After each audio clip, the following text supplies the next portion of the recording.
ओम धन्वंतरे नमः। I hope आप सभी लोग खुश होंगे, स्वस्थ होंगे और सुरक्षित होंगे। तो अभी तक जो है हमने डॉक्टर गोविंद पारेख जी की आयुर्वेद संग्रह में 1 से 80 तक की पेज सीरीज़ में 9 पृष्ठों का अध्ययन कर लिया था। एंड आई होप आपकी क्वेरीज भी सॉल्व हुई होंगी। अब जो है हम 10वें पृष्ठ का अध्ययन करेंगे। आज हम 10वें पृष्ठ का अध्ययन करेंगे। यदि किसी भी तरह की आपको क्वेरी रहेगी तो आप मुझसे कमेंट सेक्शन में ज़रूर पूछ सकते हैं। तो चलिए बढ़ते हैं 10वें पृष्ठ में हमारे पास जो सर्वप्रथम विषय आता है वो है वय विभाजन, जो कि बहुत इम्पॉर्टेंट टॉपिक है आपके पीडियाट्रिक्स यानी कि कौमार भृत्य पर्सपेक्टिव से। वह अपना नॉर्मली सब्जेक्टिव में तो ये प्रश्न आता ही आता है, साथ साथ अपना वाइवा और ऑब्जेक्टिवली भी ये पूछा जा सकता है। तो सर्वप्रथम आचार्य चरक का मत पढ़ेंगे। आचार्य ने किस प्रकार बतलाया है? आचार्य ने जो विभाजन किया है वो इस प्रकार है। सर्वप्रथम उन्होंने बाल, मध्य व जीर्ण अवस्था बतलाई है, जो कि 0 से लेकर के 100 वर्ष तक है। अब इसमें जो है जीर्ण अवस्था में कहीं कहीं वृद्धावस्था भी आ जाएगा, तो वो उसे आप एक ही मानिए, नहीं तो स्पेसिफिकली जीर्ण अवस्था है। सर्वप्रथम बाल अवस्था, जो कि उन्होंने 0 से 30 वर्ष तक मानी है। तो 30 वर्ष तक, पेपर में सीधा 30 तक भी आ जाएगा, 0 ना लिखा हो तो 30 तक लिखा हो तो वो भी चलो एक ही बात है। तो 30 वर्ष तक बाल्यावस्था मानी है। उसका सब डिवीज़न किया है किस प्रकार से कि एक तो है हमारे पास अपरिपक्व और एक है परिपक्व धातु। बाल्यावस्था का जो शुरुआती दौर है वो नेचुरली होगा अपरिपक्व धातु, जिसमें धातु परिपक्व हो रही हैं, वो अपरिपक्व धातु है, उसमें पक्व नहीं हुई हैं। तो वो फेस है, वो उसका रीजनरेशन का फेस है, वो चल रहा है। तो वो रहेगा हमारा 1 से 16 तक। अपरिपक्व धातु की धातु परिपक्व नहीं हुई है, वो हो रही है, प्रोसेस में है। और 16 से 30 यानी कि वो परिपक्व धातु अवस्था हो चुकी है। तो ये 16 से 30 है। 30 का डिवीज़न रहेगा 16 और 16 से 30 में। ये रहेगा। तत्पश्चात मध्यम अवस्था हमारी 30 से 60 वर्ष तक रहेगी और जीर्ण या वृद्ध अवस्था रहेगी 60 से 100 वर्ष तक। तो ये सिंपल सा था आचार्य चरक का मत।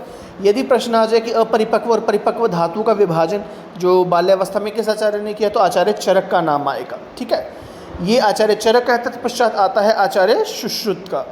आचार्य सुश्रुत ने जो थोड़ा और डिफाइन किया है, और आचार्य सुश्रुत और ये क्या है, आचार्य शारंगधर।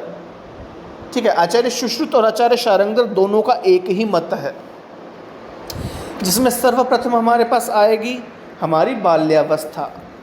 आचार्य चरक ने 1 से 30 वर्ष तक मानी थी, और उसमें सब डिवीज़न 1 से 16 और 16 से 30 है।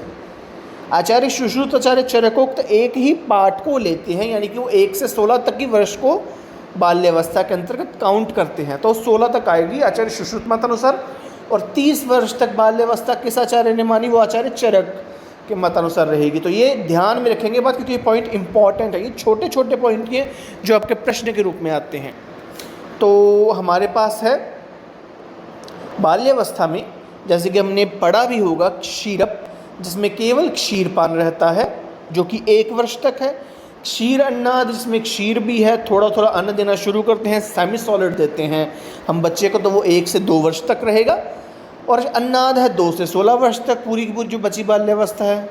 तो क्षीर, क्षीरप या क्षीरप, क्षीर अन्नाद और अन्नाद, इस प्रकार से त्रिविध विभाजन रहेगा बाल्यावस्था का आचार्य सुश्रुत मत अनुसार।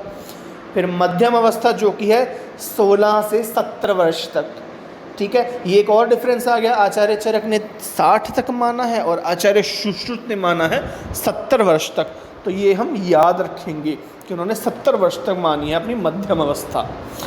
इसमें अब जो फर्दर सब डिवीज़न रहेगा मध्यम अवस्था का भी, जो कि आचार्य चरक ने नहीं माना और इन्होंने माना है, वो इस प्रकार से रहेगा। वृद्धि, यौवन, पूर्णता, हानि।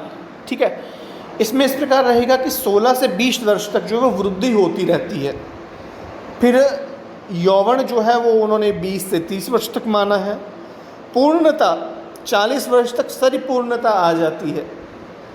और उसके पश्चात परिहानि काल या हानि काल 40 से 70 वर्ष तक जो है वो सॉरी वो हानि होती रहती है, कि धीरे धीरे ह्रास होता रहता है, तो वो 40 से 70 वर्ष तक है। इसी संदर्भ में एक श्लोक आचार्य शारंगर बतलाते हैं कि जैसे उन्होंने 100 वर्ष की आयु बतलाई है, तो 10-10 के जो पेयर में, और जैसे 1 से 10, फिर 20, फिर 30, 40, 50, वो धीरे धीरे ह्रास होता रहता है, हर गुण का वो ह्रास होता रहता है। वो आचार्य शारंगधर का एक रेफरेंस है, जो कि मैं आपको आगे बतला दूंगा। अब वो ज़रूर याद रखिएगा कि आचार्य शारंगधर ने जो ह्रास का रेफरेंस बतलाया है, वो 10, 20, 30, 40 करके 100 वर्ष तक जाते हैं। तो ये पॉइंट बहुत इंपॉर्टेंट है, ये आचार्य शारंगधर का श्लोक, तो अब वो याद रखिएगा। आपको रेफरेंस में आगे बतला दूंगा साथ ही में। तो ये रहा हमारा मध्यम अवस्था। तत्पश्चात हमारी वृद्धावस्था, जो कि है 70 वर्ष के पश्चात, वो वृद्धावस्था है। आचार्य चरक ने 60 के बाद मानी है, आचार्य सुश्रुत ने 70 के बाद मानी है। अष्टांग संग्रह, अष्टांग हृदय, देखिए अष्टांग संग्रह स से संग्रह तो रहेगा आचार्य सुश्रुत का नहीं, बल्कि आचार्य चरक का। आचार्य चरक ने 60 अबव माना है वृद्धावस्था, और अष्टांग हृदय वो आचार्य सुश्रुत के मत का अवलोकन करेंगे, तो वो 70 से प्लस हैं। सो इस प्रकार से बार बार पढ़िएगा ताकि आपको ये याद हो जाए, क्योंकि ये बहुत इजी टॉपिक है, इसमें कुछ समझने लायक इतना नहीं खास। ये एज इट इज़ दिया और एज इट इज़ याद रखना है। कौन कौन से स्पेसिफिक पॉइंट है जिस पे प्रश्न बनते हैं वो आपको बतला ही दिए हैं। तो चलिए इसके पश्चात जो आचार्य काश्यप का मत है, important paediatric point of view से, वो मैं आपको अपने नोट्स के द्वारा बतलाता हूँ। तो चलिए नोट्स की तरफ चलते हैं। तो चलिए अब आचार्य काश्यप का मत जानते हैं। देखिए आचार्य काश्यप का मत इम्पॉर्टेंट भी है, बार बार पूछा भी जाता है, क्योंकि वय विभाजन कुमार वृत्ति का विषय है, और आचार्य काश्यप के मत के बिना तो वो विषय ही अधूरा रहेगा। तो चलिए ये इम्पॉर्टेंट है, ये आता ज़रूर है। अब देखिए इन्होंने भी आचार्य सुश्रुत की भांति 70 तक ही इन्होंने मतलब 70 तक एज मानी है, और 70 के पश्चात वृद्धावस्था मानी है, जबकि आचार्य चरक ने 60 के पश्चात वृद्धावस्था मानी शुरू कर दी है। तो ये एक इम्पॉर्टेंट पॉइंट है। अब यहाँ पे हम जानेंगे, शुरुआत से करते हैं, गर्भावस्था। ये तो नेचुरल है कि गर्भावस्था, जब तक वो गर्भावस्था में है, यानी कि जब तक वो अपना डिलीवरी जब तक फीमेल की नहीं हुई है, जब तक वो गर्भाशय में है, तब तक वो गर्भ संज्ञा हम उसे देंगे।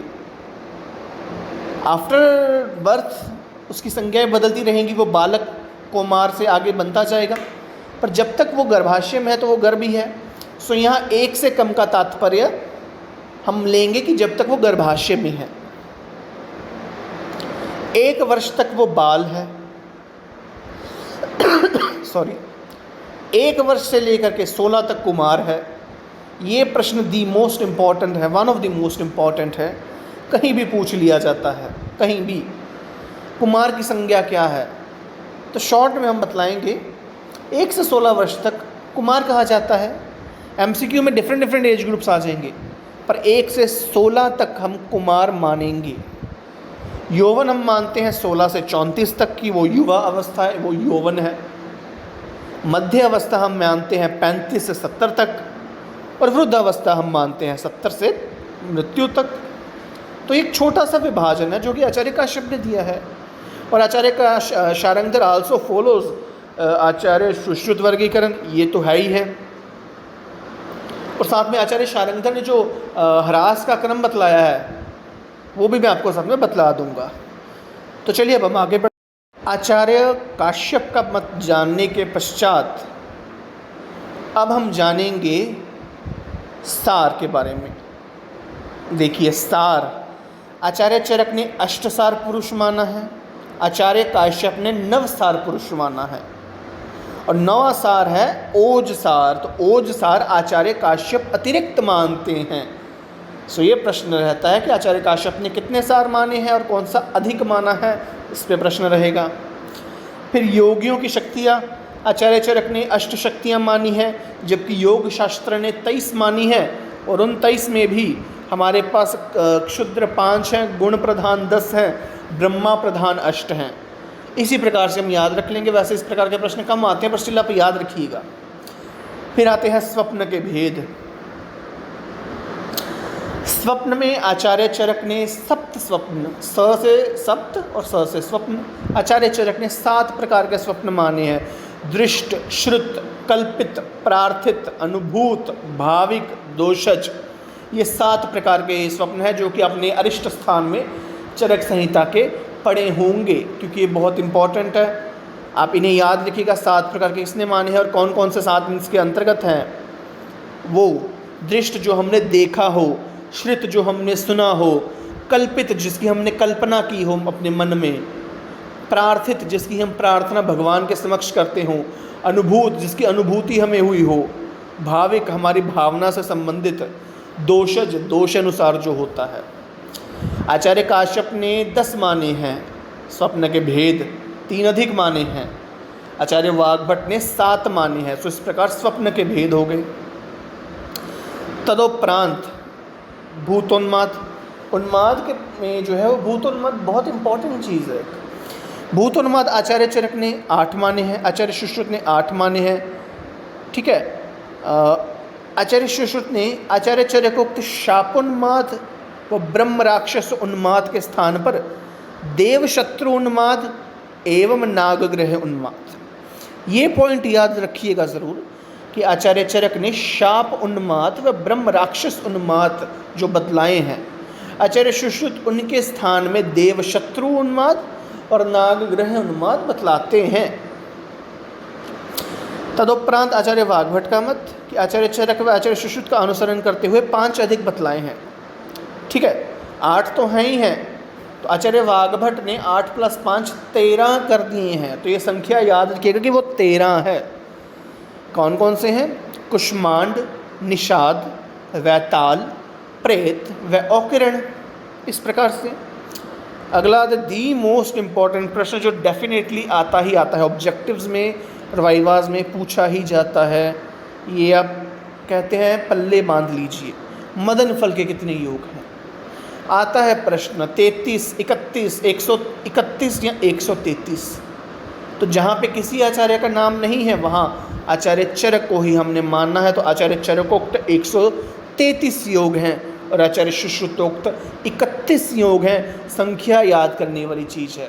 यही छोटी छोटी चीज़ें हमें लगती हैं कि ये याद रह जाएंगी, पर ये हम ध्यान से पढ़ते नहीं हैं तो हमें अंत में भूल जाती हैं। सो ये याद रखिएगा कि 131 नहीं है और ना ही 31 है और ना ही 33 है, वो 133 है। वो फिगर साथ में ऑप्शन में कंफ्यूज करने वाले ही डालेंगे। ठीक है, और फिगर्स भी, ऑप्शंस भी ऐसी आती है जो समांतर रखती हो। एकदम ही ऑपोजिट या एकदम इलॉजिकल ऑप्शन आ जाएगी तो वो तो हम जान ही जाएंगे कि ये नहीं है। ठीक है। तदोपरांत अंतरिक्ष जल के भेद। अंतरिक्ष जल में हमारे पास है आचार्य चरकोक्त 3 और आचार्य सुश्रुतोक्त 4। तो आचार्य चरकोक्त 3 अंतरिक्ष जल के भेद क्या है, जो कि अंतरिक्ष यानी आसमान से वर्षा के रूप में आता है। आचार्य चरकोक्त है वो है धार, कार, हेम। धार, कार, हेम। आचार्य सुश्रुतोक्त भी है धार, कार, हेम और आचार्य सुश्रुत ने अधिक माना है तौशार। तो इसे हम याद रखेंगे। फिर जो है स्टेजेस ऑफ जल जिसे हम कहते हैं, जो अवस्थाएं हैं जल की, डिपेंडिंग अपॉन द हमारी जो भूमि से ऊपर, भूमि के नीचे, इस प्रकार से। सो हमारे पास है सर्वप्रथम अम्भ, तदुपरांत मरिच, फिर मर और आप्य। तो ये हम याद रखेंगे। ठीक है, इस प्रकार से आपका 10वीं पृष्ठ जो है वो संपन्न होता है। आई होप आपको जो है ये समझ लगी होगी, और यदि क्वेरी हो तो आप मुझसे अपने कमेंट ऑप्शन में आप मुझसे पूछ सकते हैं। वीडियो को लाइक कीजिएगा, कमेंट कीजिएगा, अपने कलीग्स के साथ शेयर कीजिएगा और चैनल को सब्सक्राइब करना मत भूलिएगा। तो चलिए जल्द ही मिलते हैं अगले एकादश पेज के साथ।